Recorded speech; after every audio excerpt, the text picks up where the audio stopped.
Hello friends, please subscribe to my channel and don't forget to click the bell button. Thank you. Hello everyone, praise the Lord. आज मैं फिर आपके सामने एक discipleship इवांजलिज्म series की नई अध्याय के साथ, और आज का अध्याय है परमेश्वर के साथ संबंध, रिलेशनशिप विद गॉड। दोस्तों, जब हम किसी के साथ संबंध बनाने के बारे में सोचते हैं तो उससे पहले हमें ज़रूरी होता है कि हम उसके गुणों के बारे में, उसके स्वभाव के बारे में भली भांति जान सकें। अगर हम जिसके साथ संबंध बनाना चाहते हैं उसका स्वभाव और उसका गुण हमें अच्छा से नहीं पता है तो हमारा संबंध उसके साथ सही रीति से नहीं बन सकता। अगर हम उसके साथ संबंध बना भी लेते हैं तो कुछ समय बाद वो टूट सकता है, क्योंकि हमें उसका कैरेक्टर के बारे में, उसके गुण के बारे में, उसके स्वभाव के बारे में अगर सही रीति से, सकारात्मक तरीके से अगर पता ना हो तो हमारा संबंध लंबे समय तक नहीं टिक सकता, चाहे वो मनुष्य के साथ हो या फिर परमेश्वर के साथ। तो दोस्तों, आज हम बात करने जा रहे हैं कि परमेश्वर के साथ हमारा संबंध के बारे में। जब आप और हम परमेश्वर के साथ संबंध बनाना चाहते हैं, संबंध रखना चाहते हैं, तो सबसे पहली बात और इम्पोर्टेंट बात होती है कि हम उसके गुणों को जानें, हम उसके स्वभाव को समझें, हम उसको समझें कि परमेश्वर है क्या, परमेश्वर क्या चाहता है, उसका कैरेक्टर क्या है, उसका गुण क्या है, उसका स्वभाव क्या है। अगर दोस्तों हम उसके स्वभाव को और गुण को सही रीति से ना समझे तो हमारी जो संबंध परमेश्वर के साथ है वो टूट सकता है, या फिर हम सही से अपना संबंध परमेश्वर के साथ नहीं बना पाएंगे, क्योंकि हमें उसके साथ एक मजबूत संबंध बनाने के लिए उसके गुणों को जानना, उसके स्वभाव को जानना बहुत ही महत्वपूर्ण है। तो चलिए दोस्तों, हम इसको जानने के लिए बहुत ही आसान तरीका से हम बाइबल में से एक पैसेज पढ़ेंगे, उत्पत्ति का किताब, उसका 3 अध्याय का 1 से 5 तक। आइए हम लोग पढ़ते हैं। यहोवा परमेश्वर ने जितने बनैले पशु बनाए थे उन सब में सर्प धूर्त था। उसने स्त्री से कहा, क्या सच है कि परमेश्वर ने कहा है कि तुम इस वाटिका से के किसी वृक्ष का फल न खाना? स्त्री ने सर्प से कहा, इस वाटिका के वृक्षों के फल हम खा सकते हैं, पर जो वृक्ष वाटिका के बीच में है उसके फल के विषय में परमेश्वर ने कहा है कि तू न खाना और न उसको छूना, नहीं तो मर जाओगे। तब सर्प ने स्त्री से कहा, तुम निश्चय न मरोगे, वरन परमेश्वर आप जानता है कि जिस दिन तुम उसका फल खाओगे उसी दिन तुम्हारी आंखें खुल जाएगी और तुम भले बुरे का ज्ञान पाकर परमेश्वर के तुल्य हो जाओगे। In English, now the serpent was more subtle than any of the beasts of the earth, which the Lord God made. And he said to the woman, why has God commanded you that you should not eat of every tree of paradise? And the woman answered him, saying, of the fruit of the trees that are in paradise we do eat, but of the fruits of the tree which is in the midst of the paradise God has commanded us that we should not eat, and that we should not touch it, lest perhaps we die. And the serpent said to the woman, no, you shall not die the death, for God doth know that in what day soever you shall eat thereof, your eyes shall be opened, and you shall be as gods, knowing good and evil. तो दोस्तों, ये जो कहानी, ये जो Bible passage हमने पढ़ा है, यहाँ पे बातें करता है परमेश्वर के कैरेक्टर के बारे में। परमेश्वर ने आदम और हवा को बनाया और अदन की वाटिका में रखा था। परमेश्वर प्रतिदिन उनसे मिलने आते थे, उनसे बातें करते थे, उनके साथ संगति रखते थे। लेकिन उसी वाटिका में एक सर्प था, एक सांप था, जिसके बारे में बाइबल बताती है कि सांप सारे प्राणियों में से मूर्ख था। उस सांप ने हवा से पूछा, क्या परमेश्वर ने तुम्हें इस पैराडाइज, जो इस अदन की वाटिका है, इनमें से फल खाने के लिए मना किया है? उस स्त्री ने कहा, परमेश्वर ने सारे फल खाने का आदेश तो दिया है, लेकिन ये जो फल जो वाटिका के बीच में है, इसको न तो छूने के लिए बोला है और न खाने के लिए। तब सांप ने उससे कहा कि परमेश्वर खुद जानता है कि जिस दिन तुम इस जो वृक्ष है बीच में इसका फल खाओगे, उस दिन भले और बुरे का ज्ञान आपको पता चल जाएगा और आप भी परमेश्वर के समान हो जाएंगे। ये बात को जब हवा ने सुना तो शायद उसको परमेश्वर के उस वायदों पर, परमेश्वर के प्रेम पर, परमेश्वर के कैरेक्टर पर, उसके स्वभाव पर उसको डाउट हुआ और उसने परमेश्वर की बात को नहीं बल्कि उस सांप की बात को मानी। दोस्तों, ये जो बाइबल पैसेज हमने पढ़ा है उत्पत्ति की किताब में, ये हमें बताती है कि किस रीति से सांप ने आदम और हवा को भड़काया परमेश्वर के विरुद्ध में, परमेश्वर के स्वभाव के विरुद्ध में, परमेश्वर के गुणों के विरुद्ध में। तो दोस्तों, ये वचन हमें बताता है कि जो वदन की वाटिका जहां परमेश्वर ने आदम और हवा को रखा था, परमेश्वर प्रतिदिन उनसे मिलने जाते थे, उनके साथ संगति रखते थे, उनके साथ बैठते थे, उनके साथ समय बिताते थे, लेकिन उसी जंगल में एक सांप था जिसके बारे में बाइबल बताती है कि वो सांप सारे प्राणियों में से धूर्त था, वो मूर्ख था। उस सांप ने हव्वा से कहा, क्या परमेश्वर ने तुम्हें इन सारे पेड़ों का फल खाने के लिए मना किया है? हव्वा ने कहा, नहीं, परमेश्वर ने कहा है कि हम सारे वृक्षों के फल खा सकते हैं, लेकिन वो वृक्ष जो इस वाटिका के बीच में है उसका फल हम नहीं खा सकते और न ही हम उसको छू सकते हैं, क्योंकि जिस दिन हम उसे खाएंगे या छुएंगे हम उसी दिन मर जाएंगे। तब सांप ने उससे कहा कि निश्चय तुम नहीं मरोगे, बल्कि जिस दिन तुम इस वृक्ष के फल को खाओगे तुम्हारी ज्ञान खुल जाएगी, तुम्हें भले और बुरे का ज्ञान हो जाएगा और तुम परमेश्वर के तुल्य हो जाओगे। दोस्तों, ये जो वार्तालाप था, ये शैतान परमेश्वर के विरुद्ध में हव्वा को भड़काया। और यहाँ पे जो गलती हव्वा ने किया है वो ये था कि उसने परमेश्वर के स्वभाव को सही रीति से समझ नहीं पाया, परमेश्वर के गुण को सही रीति से समझ नहीं पाया। उसको शैतान ने जब कहा कि तुम इस फल को खाओगे तुम परमेश्वर के तुल्य हो जाओगे, इसका मतलब ये था कि सांप था, वो उसको भड़का रहा था कि परमेश्वर ने तुम्हारे लिए सब कुछ अच्छा नहीं रखा है, कुछ बातें हैं जो आपसे छिपा कर रखा है और जिस दिन तुम इसको खाओगे तुम उसके तुल्य हो जाओगे।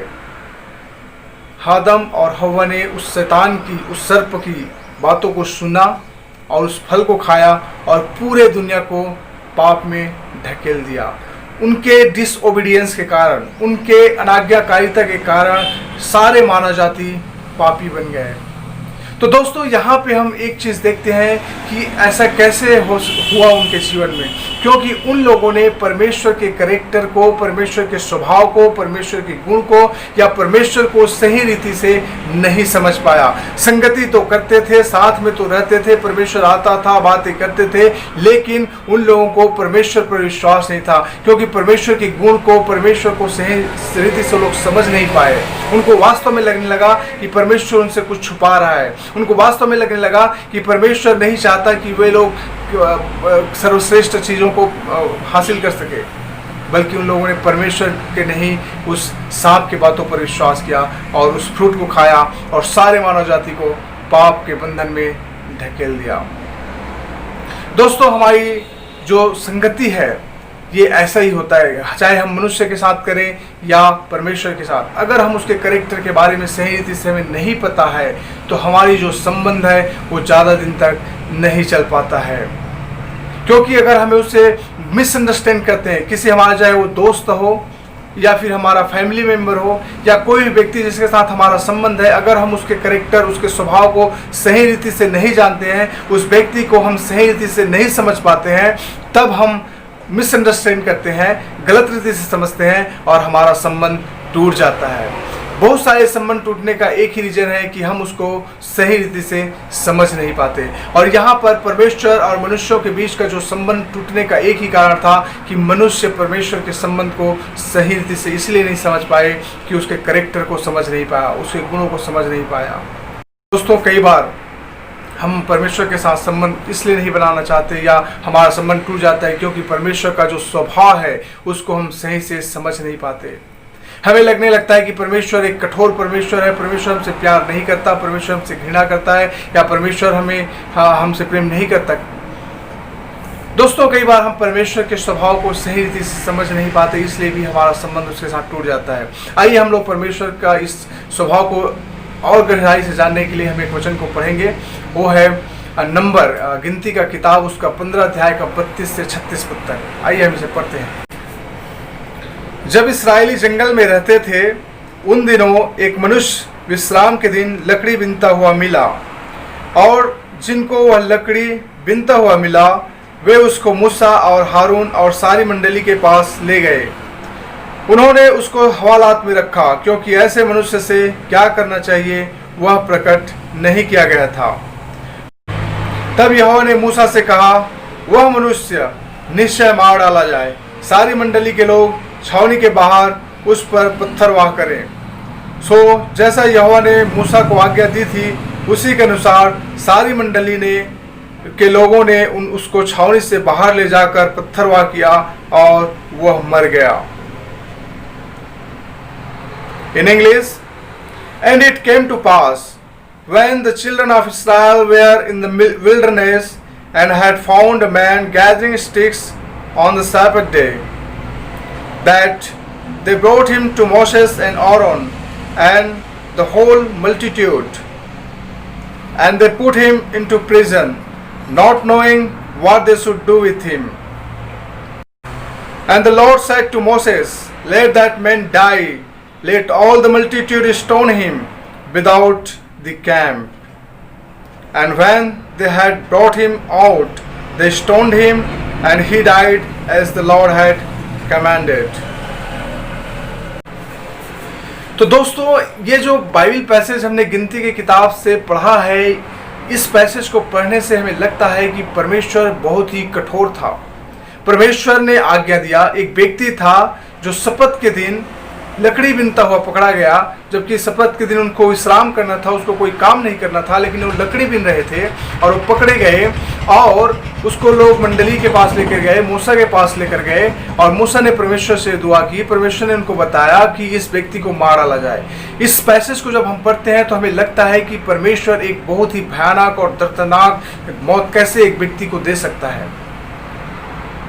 दोस्तों, परमेश्वर का कैरेक्टर ये नहीं है। परमेश्वर ने लोगों के सामने एक व्यवस्था रखा था और उस व्यवस्था को पालन करना था, और परमेश्वर लोगों को ये सिखाना चाहता था कि जो पाप लोग कर रहे हैं उस पाप की क्षमा नहीं है, पाप को लोग सीरियसली ले सके।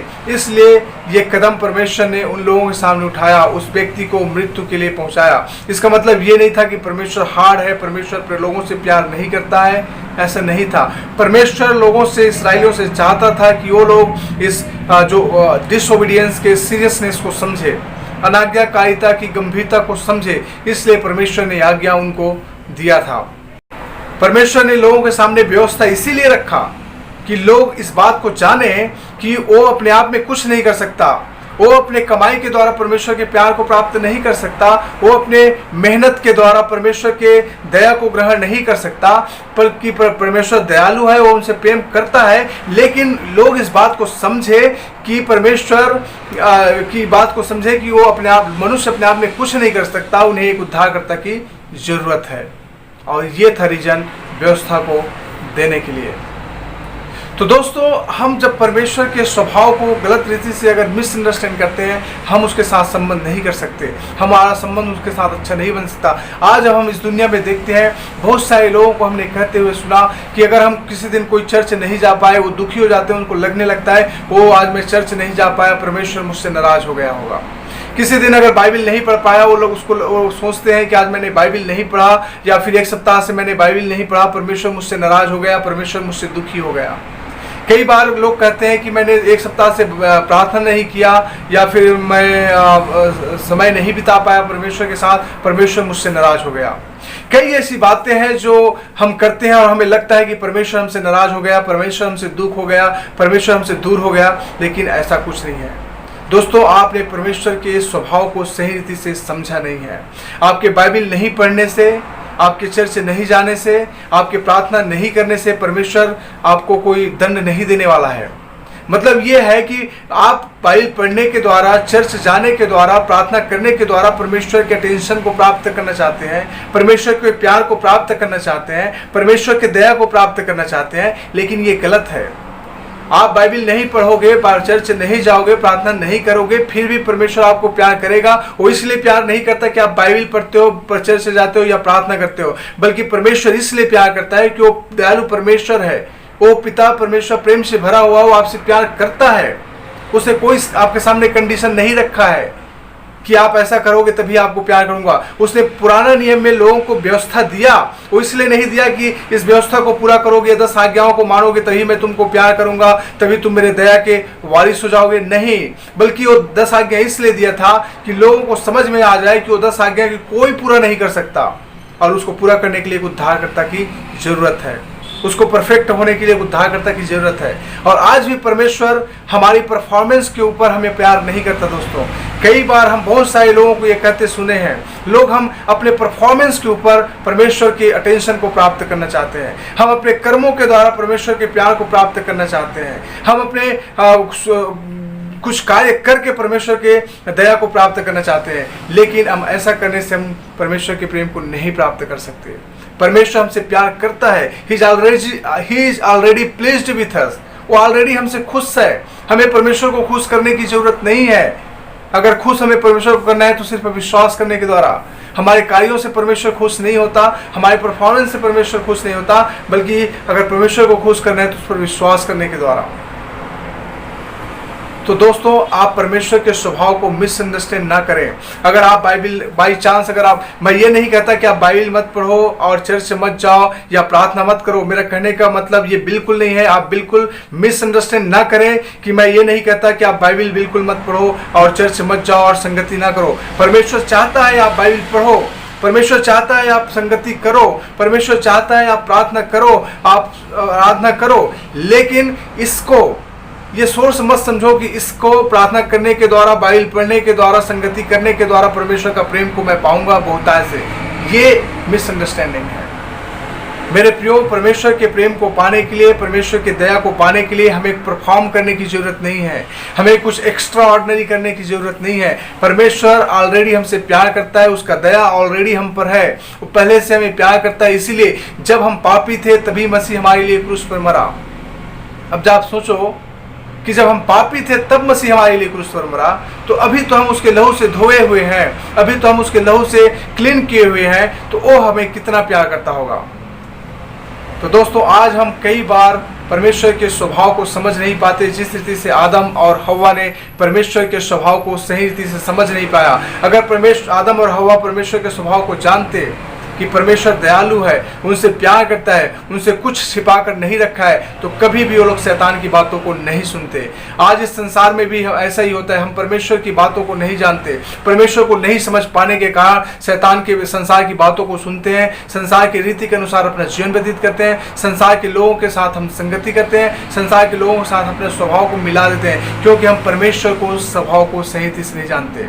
और कई बार हमारा संबंध परमेश्वर के साथ इसीलिए टूट जाता है कि हमें लगने लगता है कि परमेश्वर हमसे दूर हो गया, परमेश्वर हमसे घृणा करता है, परमेश्वर हमसे नफरत करता है, क्योंकि हमने बाइबल नहीं पढ़ा, प्रार्थना नहीं किया, चर्च नहीं गया, या हमने कुछ गलत काम कर दिया। लेकिन ये सब मिसअंडरस्टैंडिंग है मेरे दोस्तों। परमेश्वर हमारे परफॉर्मेंस के ऊपर नहीं, बल्कि ऑलरेडी वो हमसे प्लीज्ड है, वो हमसे प्यार करता है। तो हम जब परमेश्वर के साथ जो हमारा संबंध है वो हमारे परफॉर्मेंस के ऊपर नहीं, बल्कि वो दयालु है, वो हमसे ऑलरेडी प्यार करता है। तो दोस्तों, आज से आपका जो संबंध परमेश्वर के साथ है उसको अपने परफॉर्मेंस के ऊपर नहीं, अपने काबिलियत के ऊपर नहीं, अपने गुणों के ऊपर नहीं, बल्कि उस बेसिस पर परमेश्वर के साथ संबंध बनाओ जो परमेश्वर ने आपके लिए किया है, जो यीशु मसीह ने आपके लिए किया है। जब आप और हम अपने परफॉर्मेंस के बेस पर परमेश्वर के साथ संबंध बनाना चाहेंगे तो हमारा संबंध कभी भी अच्छा नहीं बन सकता, क्योंकि हम कभी भी अच्छा कार्य नहीं कर सकते, कभी भी हम अच्छा परफॉर्म नहीं कर सकते, ना हम उस योग्य बन सकते हैं कि परमेश्वर के सम्मुख जा सके। लेकिन परमेश्वर के सम्मुख हम जा सकते हैं क्योंकि यीशु मसीह पर हम विश्वास करते हैं और यीशु मसीह ने हमारे लिए सब कुछ किया है। तो परमेश्वर के स्वभाव को समझो। परमेश्वर आपसे प्यार करता है, आप चाहे जो भी हो, आप जैसे भी हो, आप जिस भी परिस्थिति में हो, परमेश्वर आपसे प्लीज्ड है, परमेश्वर आपसे खुश है, आपसे प्रसन्न है और आपको बहुत प्यार करता है। तो आपका संबंध जो परमेश्वर के साथ है वो अपने परफॉर्मेंस के ऊपर आप रिलेट ना करो रहेगा। तो मैं आशा करता हूं दोस्तों आज की ये अध्याय आपसे बातें किया होगा, आपके जीवन में नई प्रेरणा लाया होगी। प्रभु आप सबको आशीष दे। आमीन।